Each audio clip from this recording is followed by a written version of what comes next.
So Brentford have rejected Manchester United's opening bid for Bryan Mbeumo. We put in an offer of 45 million plus 10 million in add-ons taken up to 55 mil, and they said no. According to Fabrizio Romano, they want Manchester United to start negotiations at £70 million.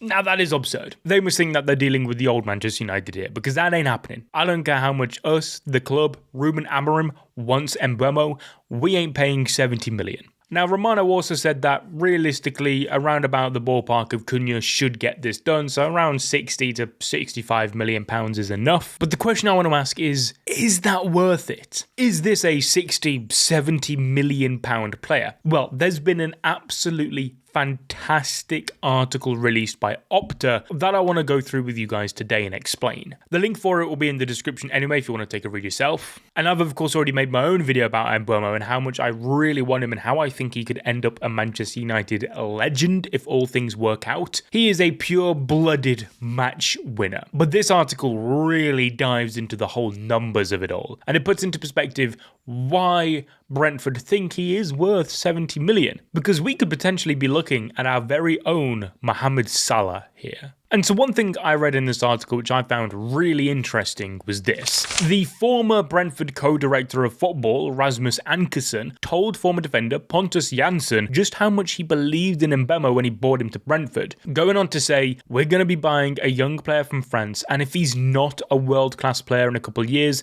then I'm going to be very disappointed." That goes to show just what they saw in Mbeumo before anybody else. And yeah, maybe it took a bit longer than a couple years, but there's no doubt that he's bordering on that world-class potential now, and hopefully achieves it at Man United. Now this is where it gets interesting. He's both a goal scorer and a creator, and was arguably the most creative player amongst the top scorers in the Premier League this season. Only 3 players scored more than his 20 goals, but whilst he was down in 17th for assists with 7, he led the whole top flight in expected assists. So not only was he bagging in goals for fun, but realistically he should have got a few more assists as well. Now, would he have got those assists at Manchester United? No, he wouldn't have even got 7, if I'm honest. We all know why.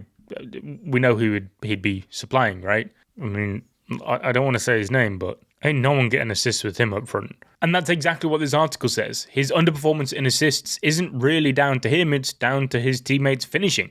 And perhaps he should have actually got a couple more. Goes on to say that Mohamed Salah got 11 more assists, 18, than Mbeumo, from a lower expected assists total of just 9.1. And so you would like to think that if he can carry that form into the next season, then with a new striker, hopefully Victor Gyökeres, as he's now back open to joining us, and Matthias Cunha up front, that should be doable. But that's of course a big if. We need that striker. Now this is where a lot of people have worries with Mbeumo. And listen, I get it, alright? Because when it comes to his finishing, Mbeumo far exceeded both expectations and his underlying numbers, having never hit double figures before in the Premier League. He overperformed his expected goals of 12.3 by more than any other player in the division. And across all of Europe's top 5 leagues, only Patrick Schick performed better than that. Now, one of the reasons for this goal scoring was, of course, his fantastic penalty record, which you would think he wouldn't get at Manchester United because of Bruno. But as the article says, even when you take away his 5 penalty kicks,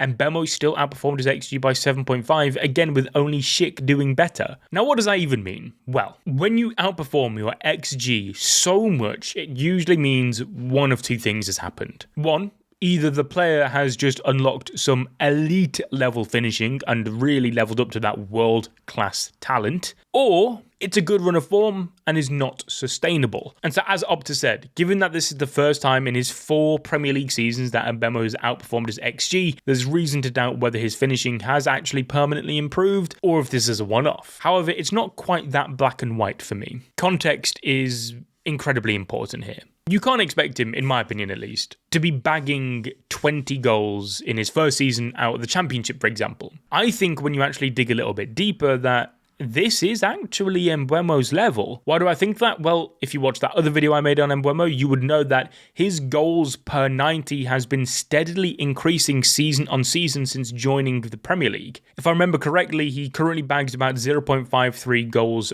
per 90 off the back of the season just gone, which was actually a career level high with his last season at Troyes before joining Brentford. And so he's actually just reached the level that he was before, albeit obviously at an actual higher level. It's not quite the same. What I'm trying to say here is that season on season, Mbeumo has improved. And it's no coincidence that it comes alongside Brentford's improvement. Brentford have also got better season on season. And so it makes sense that the players in the team are now getting better numbers because the team overall is better. And so I think that context is important. I'm personally not too worried about Mbeumo's XG being an anomaly this season. If anything, I think it's just a closer reflection of the quality of player he actually is. Do I think he's going to outperform it by so much next season? Not necessarily, but I don't think he's all of a sudden going to underperform.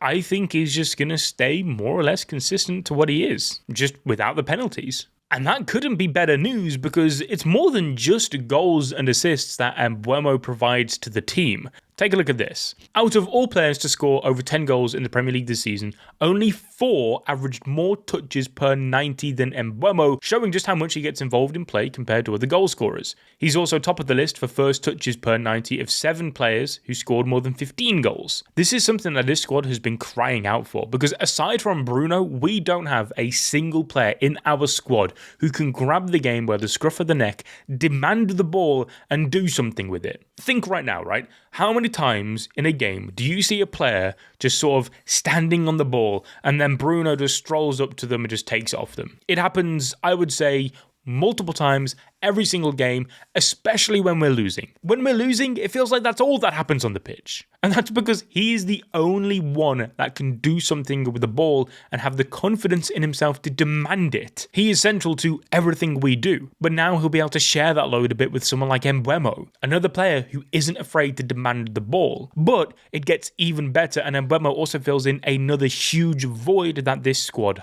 has. And that's because he is one of the best ball carriers in the Premier League, ranking 7th amongst attackers for progressive carries, moving with the ball at least 5 meters upfield. That's something this squad just doesn't have. Because like I said, although Bruno demands the ball off players, he doesn't run with it. He immediately puts his head up and looks for the pass. And I know that's what frustrates so many people. It does feel like in our midfield, everyone just treats the ball like hot potato. They get it, look up, how can I get rid of it quickly? In a system like Ollie's, that was a goldmine. Fantastic. But we do need someone like Mbeumo who is going to demand the ball and run with it. The only player I can think of in the squad that will want to pick up the ball and then run with it is pretty much just Garnacho and Ahmad. Now when Ahmad does it, it gets you off your seat. You think, okay, well, something could happen here. Garnacho less so. His end product, we've all agreed, is what lets him down, right? Not with Mbeumo, as he stands out the most for his end product after moving forward the ball, having followed up 9 of his carries with a goal, giving him more goal-ending carries than any other player in Europe's top 5 leagues. That means no other player has picked up the ball, ran with it, and scored more than him. Now, of course, context again matters here. Counter-attacks. Brentford do counter-attack fairly often. But like I said, we've seen Garnacho on the counter-attack. He tries to take on a man and either fails to do that, or he does get past the man and just absolutely bottles the one-on-one. I mean, this stat right here says it perfectly. Listen to this. Oh, it's so embarrassing. His total of 9 goals was 4 more than all of the Manchester United's squad combined. That's horrendous. That's actually embarrassing. Now, it's not just goals he scores. Mbeumo also produced 2 assist-ending carries. And so, in total, he got 11 goal involvements off of carrying the ball forward up the pitch, which was the second most in Europe's top 5 leagues, behind only Salah and level with Vinicius Jr. and 1 ahead of Lamine Yamal. These are Ballon d'Or contenders right here. Now, I'm not saying Mbeumo should win the Ballon d'Or, by the way. Not this season. Next season, yeah, obviously. But that's good company to have. But like I've said previously in videos, for some reason, people have this notion that Mbeumo is a luxury player. But again, here's some more data to prove why that couldn't be more waffle if you tried. He made more off-the-ball runs whilst a teammate had the ball than every other player in the Premier League last season, whilst only Bruno Guimaraes and Daniel Munoz covered more ground than him in total. Now, I personally don't actually think that the off-the-ball runs have been a major issue at United. I think Garnacho makes some good ones often. I think Ahmad does. I think Højlund makes runs, question mark if they're good sometimes. I think the main problem we've had in that regard is that there is nobody looking for those runs outside of maybe Bruno. Talking of Ahmad, one of his greatest assets is being able to win the ball back in the opposition third. He's done it so much this season, so many of his goals have come from that this season, and then Mbeumo's the same. Only Semenyo and Damsgaard has won possession in the final third more times than him. And so next season, our right flank, be it Mbeumo at right wing back or Ahmad at right wing back and the other in the 10, I think is going to be our strongest side of the field. Something that hasn't been the case in what feels like 10 years. How many years did we struggle with the right flank of Antonio Valencia at right back and Juan Mata at right winger? Two out of position players. And then in recent years, the same. Obviously, Ahmad changed that a little bit, but finally, I think play is going to be happening more down the right next season. In an ideal world, it happens down both, but that never feels like it's the case. It's always either one flank for the entire season or the entire game, or nothing. Now, another great thing about Mbeumo is his availability. He missed only 5 minutes of a possible 3,420 in the Premier League in the season just gone. What's more is that in his 6 seasons at Brentford, he's only picked up 1 injury, meaning that he's played in 95.6% of Brentford's games since he signed for them 6 years ago. The only player in our squad I can think of with availability of that level is Bruno Fernandes, and he is a freak of nature in and of itself. And so with us having no European football next season, you would expect Mbeumo to be playing every single minute of our season, and he'd be totally fine with it. Now, of course, like all transfers, there is no guarantee in this. However, out of all the signings we've made recently, and all the players we've been linked to this window, Mbeumo is the one that I've been most